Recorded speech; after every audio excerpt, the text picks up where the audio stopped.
नमस्कार विद्यार्थी मित्रांनो, आरव्हीडी मराठी या आपल्या आवडत्या यूट्यूब चॅनलमध्ये सर्वांचे स्वागत आहे। विद्यार्थी मित्रांनो, आजच्या व्हिडिओमध्ये आपण महाराष्ट्र पोलीस भरती अतिसंभाव्य या ठिकाणी 100 प्रश्न घेतलेले आहेत। विद्यार्थी मित्रांनो, हे प्रश्न खूप महत्त्वाचे प्रश्न आहेत, त्यामुळे हा व्हिडिओ सर्वांनी शेवटपर्यंत पाहायचा आहे। व्हिडिओ आवडल्यास व्हिडिओला एक लाईक करायचा आहे आणि चॅनलवर नवीन असल्यास चॅनलला सबस्क्राइब करायचा आहे, कारण तुम्हाला अशी महत्त्वपूर्ण व्हिडिओज नक्कीच बघावयास मिळतील। आणि विद्यार्थी मित्रांनो, महाराष्ट्र पोलीस भरतीसाठी लागणारे 15,000 प्रश्न आणि एका वर्षाचं चालू घडामोडीचं PDF जर कोणाला हे 2 PDF पाहिजे असतील तर 99 22 64 81 29 या मोबाईल क्रमांकावर फक्त 99 रुपये फोन पे किंवा गुगल पे करून तुम्ही हे PDF घेऊ शकता। तुम्हाला एका मिनिटाच्या आत व्हॉट्सअपवर लगेच दिले जाईल। विद्यार्थी मित्रांनो, सन 2011 पासून ते आतापर्यंत झालेले पोलीस भरतीला विचारलेले सर्व प्रश्न आपण त्या PDF मध्ये टाकलेले आहेत। तर विद्यार्थी मित्रांनो, आपल्या व्हिडिओला सुरुवात करूया। बघा, प्रश्न क्रमांक पहिला बघा, इरई या नदीच्या काठावर खालीलपैकी कोणते शहर आहे? बघा, इरई या नदीच्या काठावर खालीलपैकी कोणते शहर आहे? बघा, ऑप्शन क्रमांक या ठिकाणी 3 राहील। इरई नदीच्या काठावर चंद्रपूर हे शहर वसलेलं आहे। बघा, प्रश्न क्रमांक दुसरा पहा, महाबळेश्वर जिल्हा सातारा या ठिकाणी कोणत्या नदीचा उगम होतो? बघा, महाबळेश्वर जिल्हा सातारा या ठिकाणी कोणत्या नदीचा उगम होतो? तर महाबळेश्वर जिल्हा सातारा या ठिकाणी कृष्णा या नदीचा उगम होतो। बघा, प्रश्न क्रमांक तिसरा बघा, घोलवड हे ठिकाण खालीलपैकी कोणत्या एका फळासाठी प्रसिद्ध आहे? बघा, घोलवड हे ठिकाण कोणत्या फळासाठी प्रसिद्ध आहे? विद्यार्थी मित्रांनो, घोलवड हे ठिकाण चिकू या फळासाठी ते प्रसिद्ध आहे। बघा, प्रश्न क्रमांक चौथा बघा, पारस हा औष्णिक विद्युत निर्मिती प्रकल्प कोणत्या जिल्ह्यामधला तो प्रकल्प आहे? बघा, पारस हा महाराष्ट्रामधला औष्णिक विद्युत निर्मिती प्रकल्प कोणत्या जिल्ह्यामधला तो प्रकल्प आहे? विद्यार्थी मित्रांनो, पारस हा औष्णिक विद्युत प्रकल्प अकोला या जिल्ह्यामधला तो प्रकल्प आहे। प्रश्न क्रमांक 5 बघा, पाली बल्लाळेश्वर हे अष्टविनायक गणपतीचं मंदिर कोणत्या एका जिल्ह्यामध्ये? पाली बल्लाळेश्वर हे अष्टविनायक गणपतीचं मंदिर पुढीलपैकी कोणत्या जिल्ह्यामध्ये आहे? विद्यार्थी मित्रांनो, पाली बल्लाळेश्वर हे अष्टविनायक गणपतीचं मंदिर रायगड या जिल्ह्यामध्ये आहे। प्रश्न क्रमांक बघा 6 बघा, देऊळगाव रेहेकुरे हे काळविटासाठी प्रसिद्ध असलेलं अभयारण्य पुढीलपैकी कोणत्या जिल्ह्यामध्ये? देऊळगाव रेहेकुरे हे काळविटासाठी प्रसिद्ध असलेलं अभयारण्य कोणत्या जिल्ह्यामध्ये आहे? तर अहमदनगर या ऑप्शन क्रमांक 3 या ठिकाणी आपले योग्य उत्तर राहील। प्रश्न क्रमांक 8 बघा, सह्याद्री पर्वताची निर्मिती खालीलपैकी कशामुळे झालेली आहे? सह्याद्री या पर्वताची निर्मिती पुढीलपैकी कशामुळे झालेली आहे?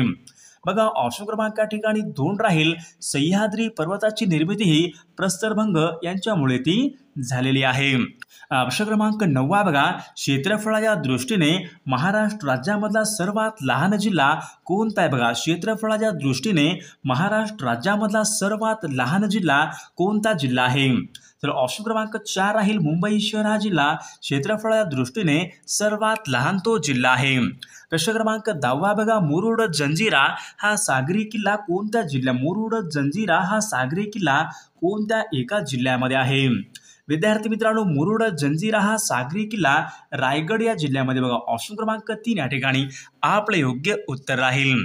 प्रश्न क्रमांक 11 बघा, शेरवली हे खालीलपैकी कोणत्या एका समाजसुधारकाचं जन्मगाव आहे? बघा, शेरवली हे कोणत्या एका समाजसुधारकाचं जन्मगाव आहे? शेरवली। विद्यार्थी मित्रांनो, ऑप्शन क्रमांक 3 राहील। महर्षी कर्वे यांचं शेरवली हे जन्मगाव आहे। प्रश्न क्रमांक 12 पहा, यशवंतराव चव्हाण विकास बघा प्रबोधिनी म्हणजेच यशदा ही संस्था पुढीलपैकी कोणत्या एका ठिकाणी? यशदा ही संस्था पुढीलपैकी कोणत्या एका ठिकाणी आहे? विद्यार्थी मित्रांनो, यशदा ही संस्था पुणे या ठिकाणी, ऑप्शन क्रमांक 3 या ठिकाणी आपले योग्य उत्तर राहील। प्रश्न क्रमांक पुढचा बघा, मुळा नदीवरचा ज्ञानेश्वर सागर हा जलाशय कोणत्या जिल्ह्यामध्ये? मुळा नदीवरचा ज्ञानेश्वर सागर हा जलाशय पुढीलपैकी कोणत्या एका जिल्ह्यामध्ये आहे? विद्यार्थी मित्रांनो, ऑप्शन क्रमांक 3 राहील। मुळा नदीवरचा ज्ञानेश्वर सागर हा जलाशय अहमदनगर या जिल्ह्यामध्ये बघा, ऑप्शन क्रमांक 3 आपले योग्य उत्तर राहील। प्रश्न क्रमांक पुढचा बघा, जगामध्ये क्षेत्रफळाच्या दृष्टीने पहिला क्रमांक पुढीलपैकी कोणत्या एका देशाचा लागतो? क्षेत्रफळाच्या दृष्टीने प्रथम क्रमांक कोणत्या एका देशाचा लागतो? बघा, क्षेत्रफळाच्या दृष्टीने पहिला क्रमांक हा रशिया या देशाचा प्रथम क्रमांक लागतो. पुढचा प्रश्न बघा, भारताचे राष्ट्रीय गीत पुढीलपैकी कोणतं आहे? भारताचं राष्ट्रीय गीत पुढीलपैकी कोणतं आहे? बघा विद्यार्थी मित्रांनो, प्रश्न कोणी चुकायचं नाही. भारताचे राष्ट्रीय गीत कोणतं आहे? तर ऑप्शन क्रमांक 2 राहील, वंदे मातरम हे भारताचं राष्ट्रीय गीत आहे. बघा पुढचा प्रश्न बघा, सन 2011च्या जनगणनेनुसार भारतामध्ये लोकसंख्येची घनता खालीलपैकी किती होती? बघा, सन 2011च्या जनगणनेनुसार भारतामध्ये लोकसंख्येची घनता एकूण किती चौरस किलोमीटर होती? बघा ऑप्शन क्रमांक बघा या ठिकाणी कोणता राहील? तर ऑप्शन क्रमांक 4 राहील, 382 चौरस किमी या ठिकाणी आपले योग्य उत्तर राहील. बघा पुढचा प्रश्न बघा, मल्याळम खालीलपैकी कोणत्या एका राज्याची प्रमुख भाषा आहे? बघा, मल्याळम खालीलपैकी कोणत्या एका राज्याची प्रमुख भाषा आहे? विद्यार्थी मित्रांनो, मल्याळम ही भाषा केरळ या राज्याची ती प्रमुख भाषा आहे.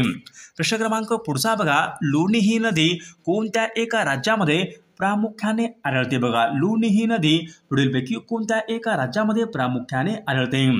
विद्यार्थी मित्रांनो, लुनी ही नदी राजस्थान या राज्यामध्ये प्रामुख्याने आढळते. प्रश्न क्रमांक 19 बघा, सोयाबीनचे सर्वाधिक उत्पादन खालीलपैकी कोणत्या एका राज्यामध्ये? सोयाबीनचं सर्वात जास्त उत्पादन पुढीलपैकी कोणत्या एका राज्यामध्ये होत असते? बघा, सोयाबीनचं सर्वात जास्त उत्पादन हे मध्य प्रदेश या राज्यामध्ये होत असते.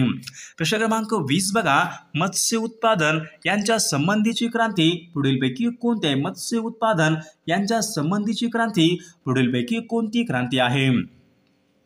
बघा विद्यार्थी मित्रांनो, मत्स्य उत्पादन यांच्या संबंधीचे का नील क्रांती या ठिकाणी आपले योग्य उत्तर राहील. प्रश्न क्रमांक 21 बघा, कोलार आणि हट्टी या सोन्याच्या खाणी पुढीलपैकी कोणत्या राज्यामध्ये? कोलार आणि हट्टी या सोन्याच्या खाणी कोणत्या एका राज्यामध्ये आहेत? विद्यार्थी मित्रांनो, ऑप्शन क्रमांक 3 राहील, कोलार आणि हट्टी या सोन्याच्या खाणी कर्नाटक या राज्यामध्ये आहेत. प्रश्न क्रमांक पुढचा बघा, रेल्वेचे डबे बनवण्याचा कारखाना पेरांबूर कोणत्या राज्यामध्ये? रेल्वेचे डबे बनवण्याचा कारखाना बघा पेरांबूर पुढीलपैकी कोणत्या एका राज्यामध्ये आहे? विद्यार्थी मित्रांनो, रेल्वेचे डबे बनवण्याचा कारखाना पेरांबूर हा तामिळनाडू या राज्यामध्ये ऑप्शन क्रमांक 3 या ठिकाणी आपले योग्य उत्तर राहील. प्रश्न क्रमांक 23 बघा, भारतीय राष्ट्रीय काँग्रेसचे पहिले अध्यक्ष पुढीलपैकी कोण होते? भारतीय राष्ट्रीय काँग्रेसचे पहिले अध्यक्ष उमेशचंद्र बॅनर्जी या ठिकाणी आपले योग्य उत्तर राहील. बघा पुढचा प्रश्न बघा, उस्ताद बिस्मिल्ला खा हे खालीलपैकी कोणत्या वाद्य प्रकाराशी संबंधित आहेत? बघा, उस्ताद बिस्मिल्ला खा हे कोणत्या वाद्य प्रकाराशी संबंधित आहेत? बघा, उस्ताद बिस्मिल्ला खा हे शहीनाई वादक ऑप्शन क्रमांक 4 या ठिकाणी आपले योग्य उत्तर राहील. प्रश्न क्रमांक 25 गोल घुमट हे प्रसिद्ध स्थळ पुढीलपैकी कोणत्या एका ठिकाणी? गोल घुमट प्रसिद्ध स्थळ पुढीलपैकी कोणत्या एका ठिकाणी आहे? बघा विद्यार्थी मित्रांनो, ऑप्शन क्रमांक 3 राहील, गोल घुमट हे विजापूर. ऑप्शन क्रमांक 3 विजापूर कर्नाटक राज्य या ठिकाणी आपले योग्य उत्तर राहील. प्रश्न क्रमांक 26 बघा, सूर्याला सर्वात जवळचा ग्रह पुढीलपैकी कोणता आहे? सूर्याला सर्वात जवळचा ग्रह पुढीलपैकी कोणता आहे? बघा, सूर्याला सर्वात जवळचा ग्रह बुध ग्रह या ठिकाणी आपले योग्य उत्तर राहील. बघा प्रश्न क्रमांक 27 बघा, नाईल ही जगामधली सर्वात लांब नदी कोणत्या देशामधून वाहते? जगामधली सर्वात लांब नदी नाईल आहे कोणत्या देशामधून वाहते? बघा, नाईल ही जगामधली सर्वात लांब नदी इजिप्त या देशामधून ती वाहते. प्रश्न क्रमांक पुढचा बघा, भारतीय राज्यघटनेच्या समवर्ती सूचीमध्ये एकूण विषयांची संख्या किती आहे? भारतीय राज्यघटनेच्या समवर्ती सूचीमध्ये विषयांची एकूण संख्या किती आहे? बघा, ऑप्शन क्रमांक या ठिकाणी 3 राहील, समवर्ती सूचीमध्ये विषयांची एकूण संख्या 52 या ठिकाणी आपले योग्य उत्तर राहील. प्रश्न क्रमांक 29 बघा, भारतामध्ये सर्वात प्रथम जिल्हाधिकारी यांचं पद कोणत्या वर्षी निर्माण करण्यात आले होते? भारतामध्ये सर्वात प्रथम कोणत्या वर्षी जिल्हाधिकारी हे पद निर्माण करण्यात आले होते? बघा, ऑप्शन क्रमांक 3 राहील, सन 1772 या वर्षी सर्वात प्रथम जिल्हाधिकारी हे पद निर्माण करण्यात आले होते. प्रश्न क्रमांक 30 बघा, पोलीस निरीक्षक हे पद कोणत्या श्रेणीमधलं पद आहे? विद्यार्थी मित्रांनो पोलीस निरीक्षक हे वर्ग 1 मधलं ते पद आहे। बघा पुढचा प्रश्न बघा, धर्मविवेचन या ग्रंथाचं लेखन पुढीलपैकी कोणी केले? बघा धर्मविवेचन या ग्रंथाचं लेखन पुढीलपैकी कोणी केले? बघा ऑप्शन क्रमांक या ठिकाणी 4 राहील दादोबा पांडुरंग तर्खडकर यांनी बघा धर्मविवेचन या ग्रंथाचं लेखन हे केलेलं आहे।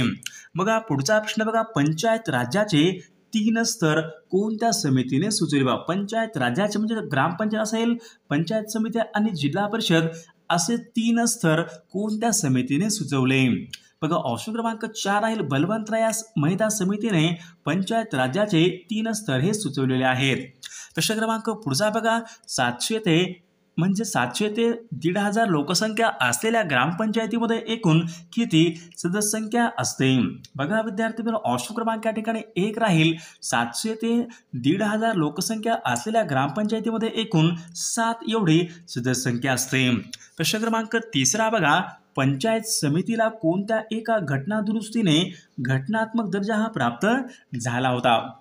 पंचायत समितीला कोणत्या घटनादुरुस्तीने घटनात्मक दर्जा हा प्राप्त झाला होता? तर 73वी घटनादुरुस्ती या ठिकाणी आपले योग्य उत्तर राहील।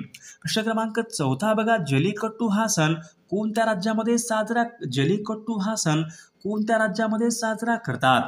बघा विद्यार्थी ऑप्शन क्रमांक 4 राहील जल्लीकट्टू हा सण तामिळनाडू या राज्यामध्ये प्रामुख्याने तो साजरा करतात। प्रश्न क्रमांक 5 बघा, जागतिक प्राणी दिवस पुढीलपैकी केव्हा असतो? जागतिक प्राणी दिवस तर या ठिकाणी ऑप्शन क्रमांक 1 राहील 4 ऑक्टोबर या दिवशी जागतिक प्राणी दिवस असतो। प्रश्न क्रमांक बघा 6 बघा, पाण्याने पृथ्वीचा एकूण किती टक्के भाग व्यापलेला आहे? पाण्याने पृथ्वीचा एकूण किती टक्के भाग हा व्यापलेला आहे? पाण्याने पृथ्वीचा एकूण 71% भाग हा व्यापलेला आहे। पुढचा प्रश्न बघा, नेफा हे खालीलपैकी कोणत्या एका राज्याचं जुनं नाव आहे? बघा नेफा हे कोणत्या एका राज्याचं जुनं नाव आहे? बघा नेफा अरुणाचल प्रदेश या राज्याचं ते जुनं नाव आहे। बघा पुढचा प्रश्न बघा, सर्वात कठीण वस्तू पुढीलपैकी कोणती आहे? सर्वात कठीण वस्तू पुढीलपैकी कोणती आहे? बघा सर्वात कठीण वस्तू हिरा या ठिकाणी आपले योग्य उत्तर राहील। बघा पुढचा प्रश्न बघा, श्रीनगर हे शहर कोणत्या नदीच्या काठावर? श्रीनगर हे शहर कोणत्या नदीच्या काठावर आहे? विद्यार्थी मित्रांनो श्रीनगर हे शहर झेलम या नदीच्या काठावर आहे। बघा प्रश्न क्रमांक 10 बघा, ताडोबा हे महाराष्ट्रामधलं राष्ट्रीय उद्यान पुढीलपैकी कोणत्या जिल्ह्यामध्ये? ताडोबा हे राष्ट्रीय उद्यान बघा ताडोबा राष्ट्रीय उद्यान चंद्रपूर या जिल्ह्यामध्ये आहे।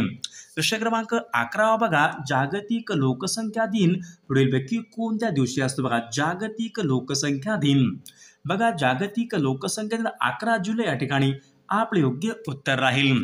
बघा पुढचा प्रश्न बघा, भारताचं प्रथम क्रमांकाचं औद्योगिक शहर कोणतं आहे? भारताचं प्रथम क्रमांकाचं औद्योगिक शहर कोणतं आहे? बघा भारताचं प्रथम क्रमांकाचं औद्योगिक शहर मुंबई शहर या ठिकाणी आपले योग्य उत्तर राहील। बघा पुढचा प्रश्न बघा, खडकवासला पुणे हे धरण कोणत्या एका नदीवर? खडकवासला पुणे हे धरण कोणत्या नदीवरचं धरण आहे? बघा खडकवासला हे धरण बघा ऑप्शन क्रमांक या ठिकाणी 3 राहील मुठा या नदीवरचे धरण आहे। बघा पुढचा प्रश्न बघा, भीवपुरी हा जलविद्युत निर्मिती प्रकल्प कोणत्या जिल्ह्यामधला तो प्रकल्प आहे? बघा भीवपुरी विद्यार्थी मित्रांनो भीवपुरी हा जलविद्युत निर्मिती प्रकल्प रायगड या जिल्ह्यामधला तो प्रकल्प आहे। बघा पुढचा प्रश्न बघा, सर्वात जलद वाढणारा वृक्ष पुढीलपैकी कोणता आहे? सर्वात जलद वाढणारा वृक्ष कोणता आहे? तर नीलगिरी हा वृक्ष सर्वात जलद वाढणारा वृक्ष आहे। बघा प्रश्न क्रमांक पुढचा बघा, कॉफीच्या उत्पादनामध्ये कोणतं राज्य हे देशामध्ये अग्रेसर राज्य? कॉफीच्या उत्पादनामध्ये बघा कॉफीच्या उत्पादनामध्ये कर्नाटक हे राज्य देशामध्ये अग्रेसर राज्य आहे। बघा प्रश्न क्रमांक पुढचा बघा, देशामधले पहिले संस्कृत विद्यापीठ पुढीलपैकी कोणतं आहे? देशामधले पहिले संस्कृत विद्यापीठ बघा संस्कृत विद्यापीठ ऑप्शन क्रमांक रामटेक हे देशामधलं पहिलं संस्कृत विद्यापीठ आहे। बघा पुढचा प्रश्न बघा, मुंबई शहराला पाणी पुरवठा करणारे मोडक सागर हे धरण कोणत्या जिल्ह्यामध्ये? मोडक सागर हे धरण कोणत्या जिल्ह्यामधलं धरण आहे? मोडक सागर विद्यार्थी मित्रांनो, मोडक सागर हे धरण ठाणे जिल्ह्यामधलं ते धरण आहे. प्रश्न क्रमांक पुढचा बघा, यंग इंडिया हे वर्तमानपत्र पुढीलपैकी कोण चालवत होते? बघा, यंग इंडिया हे वर्तमानपत्र पुढीलपैकी कोण चालवत होते? तर महात्मा गांधी यंग इंडिया या नावाचं वर्तमानपत्र हे चालवत होते. प्रश्न क्रमांक 20 बघा, आशिया खंडामधला अतिशय मानाचा प्रति नोबेल पुरस्कार म्हणून कोणता पुरस्कार ओळखला जातो? आशिया खंडामधला अतिशय मानाचा प्रति नोबेल पुरस्कार म्हणून कोणता पुरस्कार हा ओळखला जातो? बघा, तर या ठिकाणी ऑप्शन क्रमांक 3 राहील, रमन मॅग्सेसे पुरस्कार प्रति नोबेल पुरस्कार म्हणून ओळखला जातो. प्रश्न क्रमांक 21, जागतिक पर्यावरण दिन केव्हा असतो? बघा, जागतिक पर्यावरण दिवस तर 5 जून या दिवशी जागतिक पर्यावरण दिन असतो. पुढचा प्रश्न बघा, लावणी आणि तमाशा कोणत्या राज्यात संबंधीचे आहेत? बघा, लावणी आणि तमाशा हे नृत्य कोणत्या राज्यात संबंधीचे आहेत? लावणी आणि तमाशा हे लोकनृत्य महाराष्ट्र राज्याशी ते संबंधित आहेत. बघा, पुढचा प्रश्न बघा, भारताची पहिली मिस वर्ल्ड पुढीलपैकी कोण आहे? भारताची पहिली मिस वर्ल्ड. बघा, रीटा फारिया भारताची पहिली महिला मिस वर्ल्ड आहे, रीटा फारिया. पुढचा प्रश्न बघा, ज्ञानपीठ पुरस्कार विजेती पहिली भारतीय महिला पुढीलपैकी कोण आहे? ज्ञानपीठ पुरस्कार विजेती पहिली महिला पुढीलपैकी कोण आहे? बघा, ज्ञानपीठ पुरस्कार विजेती पहिली महिला आशापूर्णा देवी या ठिकाणी आपले योग्य उत्तर राहील. बघा, पुढचा सर्वात कमी घनत्व असलेला ग्रह कोणता आहे? सर्वात कमी घनत्व असलेला ग्रह तर शनी ग्रह या ठिकाणी आपले योग्य उत्तर राहील. पुढचा प्रश्न बघा, भारतामध्ये सर्वात जास्त समुद्रकिनारा पुढीलपैकी कोणत्या एका राज्याला लागून आहे? भारतामध्ये सर्वात जास्त समुद्रकिनारा कोणत्या राज्याला लागून आहे? तर गुजरात या राज्याला सर्वाधिक समुद्रकिनारा हा लागून आहे. घाना भरतपूर पक्षी उद्यान कोणत्या एका राज्यामध्ये? घाना भरतपूर हे राष्ट्रीय पक्षी उद्यान कोणत्या राज्यामध्ये आहे? बघा, घाना भरतपूर पक्षी उद्यान हे राजस्थान या राज्यामध्ये आहे. बघा, पुढचा प्रश्न, भामरागड आणि चिरोली डोंगर खालीलपैकी कोणत्या जिल्ह्यामधले डोंगर? भामरागड आणि चिरोली डोंगर कोणत्या जिल्ह्यामधले ते डोंगर आहेत? विद्यार्थी मित्रांनो, भामरागड आणि चिरोली डोंगर हे गडचिरोली या जिल्ह्यामधले ते डोंगर आहेत. बघा, पुढचा प्रश्न बघा, भारतामधली सर्वात प्राचीन पर्वतरांग कोणती आहे? भारतामधली सर्वात प्राचीन पर्वतरांग पुढीलपैकी कोणती आहे? बघा, प्राचीन पर्वतरांग आरवली ही भारतातली सर्वात प्राचीन पर्वतरांग आहे.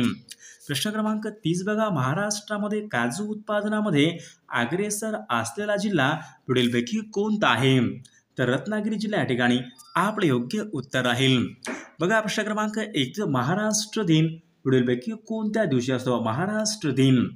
बघा विद्यार्थी, महाराष्ट्र दिन हा 1 मे या ठिकाणी आपले योग्य उत्तर राहील. बघा, प्रश्न क्रमांक 32, थायलंड या देशाची राजधानी पुढीलपैकी कोणती आहे? थायलंड या देशाची राजधानी. ऑप्शन क्रमांक 4 राहील, बँकॉक ही थायलंड या देशाची राजधानी आहे. पुढचा प्रश्न बघा, ॲनी बेझंट कोणत्या वर्षी काँग्रेसच्या अध्यक्ष राहिल्या होत्या? बघा, ॲनी बेझंट खालीलपैकी कोणत्या वर्षी काँग्रेसच्या अध्यक्षा राहिल्या होत्या? बघा, सन 1917 या वर्षी ॲनी बेझंट काँग्रेसच्या अध्यक्षा राहिल्या होत्या. पुढचा प्रश्न बघा, खालीलपैकी कोणी तैनाती फौज पद्धत भारतामध्ये सुरू केली? बघा, खालीलपैकी कोणी भारतामध्ये तैनाती फौज पद्धत भारतामध्ये सुरू केली? तर या प्रश्नाचं उत्तर सर्वांनी कॉमेंट करून सांगायचं आहे.